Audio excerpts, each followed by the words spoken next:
তো আজকে চলে এসেছি কিন্তু হাওড়াতে সঞ্জীবদার হোটেলে, যেটা কিন্তু হাওড়ায় সবচেয়ে ব্যস্ততম দোকান। দিদি কি রান্না বান্না হয়েছে? আজকে সব কম্বো হয়েছে, আমাদের তো কম্বোই ফেমাস।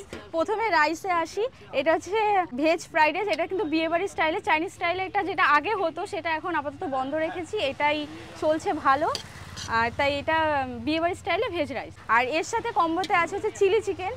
এই যে চিলি চিকেনের সাইজগুলো একবার দেখো, এরকম সাইজের 4 পিস চিলি চিকেন যাবে মাত্র 100 টাকার কম্বো। কি বলছো? 4 পিস চিলি চিকেন, মন ভরে যাবে যদি কেউ রাইস চিলি চিকেনের কম্বো খায়। আর একটা কম্বো আছে, এটা হচ্ছে আমাদের দোকানের ভালো ফেমাস কম্বো, সেটা হচ্ছে মালাই চিকেন। এরকম বড় বড় লেগ পিস আছে মালাই চিকেনের। যদি কেউ লেগ পিস নেয় 2 পিস হবে না, লেগ পিস হলে এক, ঠিক আছে? লেগ পিসটা পুরো বড় লেগ পিস, বিরিয়ানিতে যেমন লেগ পিস হয় ওরকম বড় লেগ পিস। আর যদি কেউ এমনি ছোট পিস চায় তো এরকম পিস 2 পিস দেওয়া হয় জাফরানি পোলাওর সাথে, ঠিক আছে? আর গ্রেভি তো কেউ যদি বসে খায় আনলিমিটেড গ্রেভি, মানে যতবার চাই আমরা দিই। এর সাথে আছে হচ্ছে এই যে আমাদের ফেমাস মালাই চিকেনের সাথে, না বিরিয়ানি না, এটা হচ্ছে জাফরানি পোলাও, যেটা বিরিয়ানি স্টাইলে, মানে পুরো দেখতে পুরো বিরিয়ানির মতন, কিন্তু এটা খেতে কিন্তু পুরো বিরিয়ানির মতন না, পুরো আলাদা।